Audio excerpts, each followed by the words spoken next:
अब आई आवाज? हाँ, मुझे तो पहले भी ठीक आ रही थी। जी जी जी। अच्छा, देखो, मेरा ये सोचना है, तुम जहां भी जाते हो और जिससे हम्म भी वार्तालाप करते हो, 15 मिनट हम्म का एक सेशन रखने का अपन सिस्टम कर लें।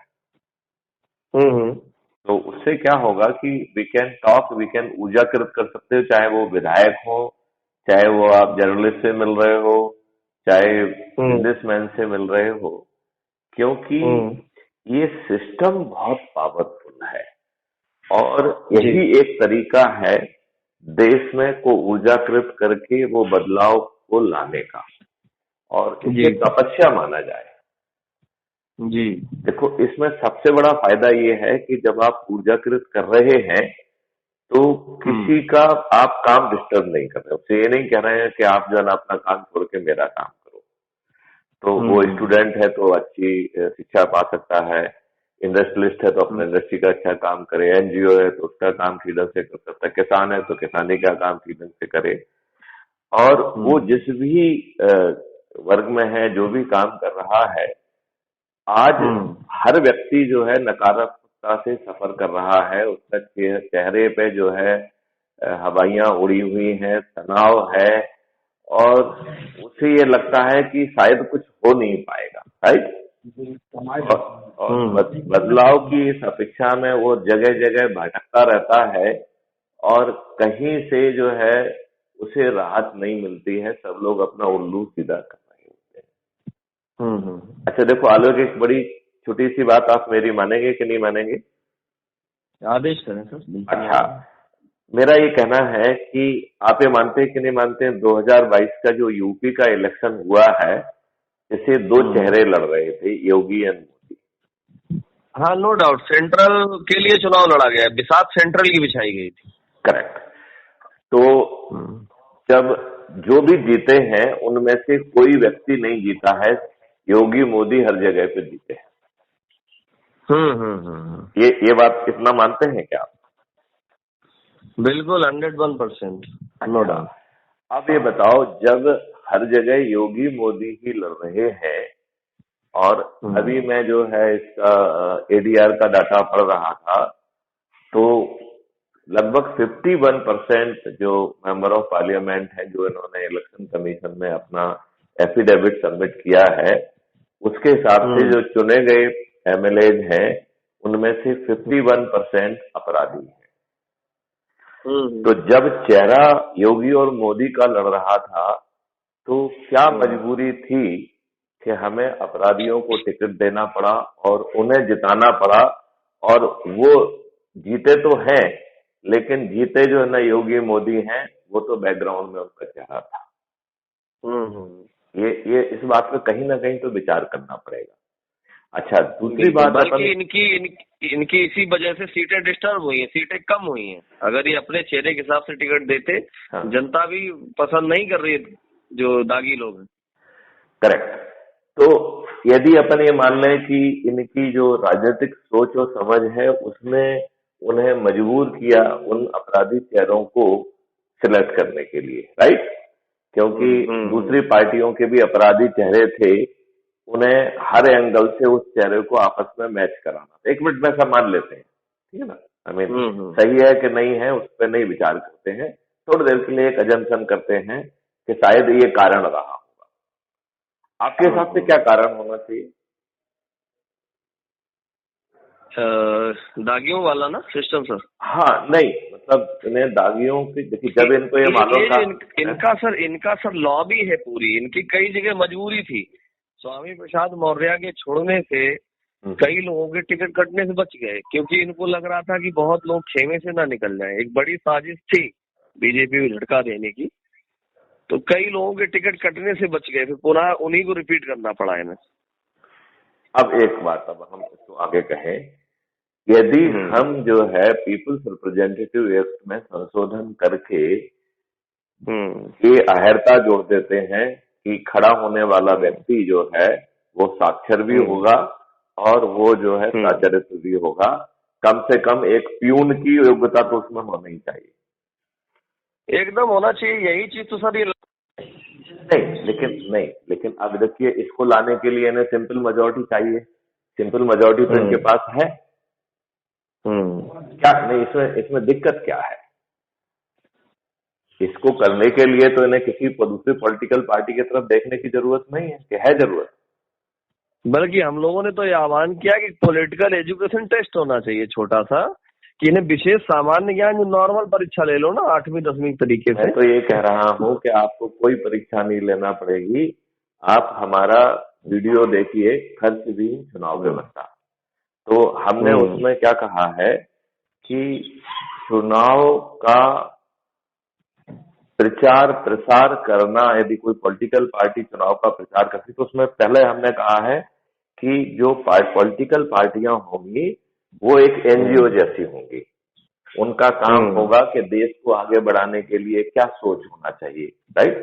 उनका काम होगा कि यदि कोई नियम कानून बनाना है तो वो अपने लेवल पे क्रैश करके उस कानून का ड्राफ्ट बनाए, राइट। उनका काम होगा कि ऐसी पर्सनालिटी विकसित करें जो अपने औकात पे खड़े होके और जीत सकें। तो इसकी पहली जो कहना चाहिए कि पहली शर्त ये है कि चुनाव में खर्च करना एक संज्ञेय अपराध होगा। जी जी जी। और इसके पीछे एक सोच ये है कि जो व्यक्ति मास का प्रतिनिधि है, आम जनता का प्रतिनिधि है, क्या उसे 1-to-1 कैनवास करने का हक होना चाहिए? मेरा ऐसा मानना है कि उसे हक नहीं होना चाहिए। आपका क्या सोचना है? बिल्कुल सही है सर। क्योंकि जब वो 1-to-1 बात करता है, यदि मैं आलोक से 1-to-1 बात कर रहा हूँ तो मैं आलोक से क्या कहूंगा? तुम भी ठाकुर, मैं भी ठाकुर। क्या कहूंगा? तुम भी यूपी के, हम भी यूपी के। बिल्कुल सही। या ये कहना चाहेंगे कि हम जो है ना, जो भी चीजें हम पब्लिक के सामने नहीं कह सकते हैं और जहां पे हमारे नेगेटिव तार जुड़े हुए हैं, जिसमें दारू बांटना, पैसे बांटना, साड़ी बांटना, फ्री भी बांटना, ये सब नेगेटिव काम 1-to-1 कैनवासिंग में ही तो होते हैं। हाँ जी। यदि आप जनप्रतिनिधि बनते हैं तो 1-to-1 कैनवासिंग को हमें प्रतिबंधित नहीं कर देना चाहिए, एक अपराध बना देना चाहिए। मतलब चुनाव प्रचार, मतलब एक बार नोटिफिकेशन हो गया तो आप जो है 1-to-1 कैनवासिंग जो है ना is prohibited and it will be an offence. और वो जो है संज्ञेय अपराध होगा, नॉन वेलेबल अपराध होगा, कम से कम 9 साल की सजा होगी और कॉन्जिक्यूटिवली चलेगा।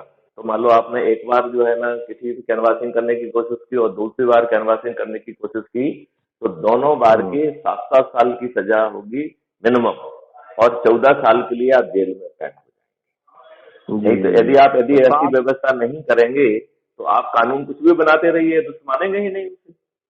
साथ में सर जो वोट नहीं डालता इनके लिए भी एक नहीं, अभी तुम यदि हमारी खर्चविहीन व्यवस्था देखो, मैं अभी आपसे चर्चा करता हूँ, अभी आप फिर इसके बाद आपके व्यूज लेता हूँ, ठीक है ना। अब दूसरा काम अपन ने कह दिया है कि पॉलिटिकल पार्टी का काम एनजीओ जैसा रहेगा कि भारत के बारे में सोचना, लोगों का चरित्र निर्माण करना, देश दिशा क्या होना चाहिए उसके लिए पॉलिसी डॉक्यूमेंट तैयार करना, राइट, इस तरीके का। लेकिन जैसे ही चुनाव नोटिफिकेशन होता है ये पॉलिटिकल पार्टियां सुप्त हो जाएंगी, राइट। यदि ये पॉलिटिकल पार्टी किसी भी उम्मीदवार के फेवर में प्रचार करती हैं तो जैसे अभी अपन ने पहले 1-to-1 कैनवासिंग में प्रतिबंध लगाया है उसी तरीके का प्रतिबंध जो है इस पर भी होगा, ठीक है ना। तो यदि कोई पॉलिटिकल पार्टी किसी भी कैंडिडेट का XYZ, ये इंपॉर्टेंट नहीं है कि उसकी पार्टी का इसका पार्टी का है, canvassing by the political party would be an offence. जी राइट। अभी देखो चाहे जितने भी बड़े मैसेकर हुए, जेनोसाइड हुए, ये किसी के उकसाने पे हुए हैं और जनरली ये उकसाने वाले नेता होते हैं, राइट। तो हमें एक अपराध ये भी बनाना चाहिए कि इवन नॉर्मल कोर्स में यदि आप किसी पॉलिटिकल पार्टी से एफिलिएटेड हैं और यदि आपने ऐसी कोई उकसाने वाली बात कही तो वो आईपीसी के धारा के तहत नहीं बल्कि एक सेपरेट धारा बनेगी कि पॉलिटिकल पदों पर पदस्थ व्यक्ति यदि जो है उकसाने वाली कोई बात करते हैं तो वो पृथक से जो है ना संज्ञेय अपराध होगी, वह जो है नॉन वेलेबल होगा और मिनिमम 10 साल की सजा, क्योंकि ये तो उकसाने की बातें करते हैं, उसके कारण जो मैसेकर होता है लोग वह मरते हैं। प्रवोक करते हैं। देखिए जो आपका कोलकाता का जो फाइल है, कोलकाता का जो 1940 का मैसेकर हुआ है, वो वहां के इंटरिम चीफ मिनिस्टर थे सूरावर्दी, उसने कराया था। उसने जाके भाषण दिया, लोगों को उकसाया और फिर जाके कंट्रोल रूम में बैठ गया और पुलिस को, उसके पहले उसने एक काम और भी किया। 19 थाने थे, उनमें से 17 थाने में मुस्लिम जो है ना एसएचओ को पोस्ट किया और 2 में एंग्लो इंडियन पोस्टेड थे। तो एक तो वो किया उसने, फिर जो है 17 उसको उसने ये भाषण दिया और वहीं से अल्लाह अकबर कह के लोग मारकाट करने निकल गए, राइट। ये क्रम 3 दिन तक चलता रहा और ये व्यक्ति जाके थाने में वहां बैठ गया कंट्रोल रूम में, और इसने पुलिस का मूवमेंट नहीं होने दिया। जो थोड़ी बहुत पुलिस थी उसको मस्जिदों की सुरक्षा में लगा दिया, राइट जी। 3 दिन बाद, 3 दिन तक ये मैसेकर चलता रहा, बड़ी सब 3 दिन बाद एक जो है ना हिंदू गुंडा जागृत हुआ, राइट, और उसने हिंदुओं को इकट्ठा करके काउंटर मैसेकर चालू किया। और उसने जो है ना आम मुसलमानों को नहीं बल्कि मुस्लिम लीग के नेताओं को चुन चुन के मारना चालू हुआ। 3 दिन के अंदर जो है कोलकाता का जो है खेल रिवर्स हो गया। अब उसके बाद जो है सूरावर्दी ने, ये अगस्त की बात है, और ये उसने जो है अक्टूबर में एक दूसरा कांड रचा जिसको कहते हैं नोआखली कांड, राइट। ये कोलकाता से 400 किलोमीटर दूर एक नोआखली जगह है जहां 80% जो है ना मुस्लिम है और 20% हिंदू थे जी, ठीक है ना। तो इस तरीके का जो है वो था, और वहां पर एक पीर थे जिनका नाम था गुलाम सरवर, राइट। तो उन्होंने जो है उकसाया उसी तरीके से सूरावर्दी ने जैसा किया था, और वहां से लोग निकले, एक एक करके घर को घेरा, उसको जलाया, लोगों को जो है ना मारा काटा, उनका जो है ना काट के जो है ना वहां आग में डाला, फिर ले जाके पीर गुलाम सरवर के चरणों में डाला। महिलाओं और जो है ना बच्चियों को पकड़ के उनका जो है मुल्लाओं के साथ जो है निकाह करा दिया। यहाँ जो भी मैं कह रहा हूँ उसको हिंदू और मुस्लिम के प्रत्यक्ष में मत देखना, इसको हम जो कहना चाहते हैं वो दूसरी बात कहना चाहते हैं। हम ये कहना चाहते हैं कि चाहे वो हिंदू हो या मुसलमान हो, यह लोग जो है उकसा के मैसेकर कराते हैं, लाभ खुद को मिलता है। जिन लोगों ने मारकूट की, क्या उनकी माली हालत सुधरी? मतलब इस मैसेकर के बाद उन्हें क्या फायदा हुआ? चाहे वो हिंदू पक्ष के हो, चाहे वो अंग्रेजों के मुसलमानों के पक्ष में हो, ये नेता बड़े नेता बन गए, ये नेता जो है ना ठेकेदार बन गए, और मरे कुटे कौन? कौन मरे कटे? बिल्कुल सही, लोकल लोग मरे, करेक्ट। तो अब जो भी चाहे किसी भी कम्युनिटी का हो, यदि वो उकसाने वाली बात करता है और वो इस तरीके का जो है ना नारा लगाता है कि इनको नष्ट कर दो, जिहादी वाली बात करते हैं, तो महबूबा मुफ्ती भी यही करती नहीं, पीडीपी पार्टी कश्मीर में भी बहुत सारे सभी करते रहे। ये छोटा मोटा कम ज्यादा है, और उसके रिएक्शन में हिंदू भी करने लगे। हम ये कह रहे हैं, देखो खून का बदला खून एक सब जवाब नहीं हो सकता है, ये गलत तरीका है। ये भी जो है ना खून का बदला का खून करके आपको जो है ना खेमों में बांट के वोट कबाड़ने की ये भी एक साजिश ही है। मतलब हम खून का बदला खून करा के पब्लिक को जो है ना उकसाएंगे, फिर जो है अपराधियों को चुनाव जिताएंगे, और फिर लठे तो अपराधी जो है ना गुंडों पे जो है ना आम पब्लिक पे एट्रोसिटीज करेंगे। आपने पूरी जो है ब्यूरोक्रेसी और व्यवस्था को अपने जकड़ में ले लिया है, तो कहीं कोई सुनवाई होगी नहीं। तो मैं ये कह रहा हूँ, हर जगह ह्यूमैनिटी जो है ना वो एक कैजुअलिटी बनती है, मानवता मर रही है। हिंदू और मुसलमान नहीं मर रहे हैं, मानवता मर रही है। Do you agree with me? बिल्कुल, I agree with you sir. एक मीटिंग है सर छोटी सी मेरी लगी है। एक मिनट, मैं इसको जस्ट कंक्लूड करता हूँ, फिर अपन एक सेकंड सेशन लेंगे और कुछ एक निर्णय भी लेंगे। तो मैं आपसे अनुरोध करता हूँ कि खर्च भी चुनाव व्यवस्था में हमने बहुत इलाबरेट ढंग से बताया है कि कैसे चुनाव होगा, और एक एक स्टेज बताइए, और टेक्नोलॉजिकली होगा, और उसमें 100% जो ना वोटिंग, यदि आपकी औकात नहीं है कि आप वोटिंग ना करें। यदि आपने एक बार वोटिंग नहीं की तो हर चीज में आपको 10% ज्यादा लगेगा। हर रोज आपको बुरे बुरे सपने आएंगे। अगले चुनाव में तो सबसे पहले आप वोटिंग करेंगे। जी जी जी। राइट। तो चलिए इस बात को अभी यहीं पे समेटते हैं, अगले उसमें अपन आगे बात करेंगे। आलोक, मेरी सलाह जी ये है कि तुम बहुत अच्छे वर्सटाइल पर्सनालिटी के, हाँ आ रहा हूँ बेटे। मेरा जो है आपसे सिर्फ इतना ही कहना है कि आप अच्छी पर्सनालिटी के व्यक्ति हैं और जी आप बहुत मूवमेंट भी कर रहे हो। जहां पे भी आप पहुंचो 15 मिनट का हम जो है वीडियो कॉन्फ्रेंसिंग करें और उनसे उनको ऊर्जान्वित करें, क्योंकि कहीं पे और कोई दूसरा रास्ता दिखाने वाला कोई है नहीं। तो उसके लिए हमने ये ऊर्जा का रास्ता निकाला है कि आप अपना काम करिए, आपको कोई डिस्टरबेंस नहीं है, आपकी नकारात्मकता खत्म कर देंगे और अपने से जुड़े हुए लोगों को आप ऊर्जाकृत करते जाइए और 3-4 महीने में ही हम ऊर्जा केंद्रों को 100 करोड़ के आसपास पहुंचा दें। और फिर आज जो सत्ता में चुन के हमने हमारे वोट से भेजा है, वो हमारी आकांक्षाओं के हिसाब से पार्लियामेंट में बैठ के जो है ना, उन नियमों में, कानूनों में परिवर्तन लाएं, ब्यूरोक्रेसी को अकाउंटेबल बनाएं, जुडिशरी को अकाउंटेबल बनाएं, जुडिशरी, एग्जीक्यूटिव और लेजिस्लेचर का सेपरेशन करें।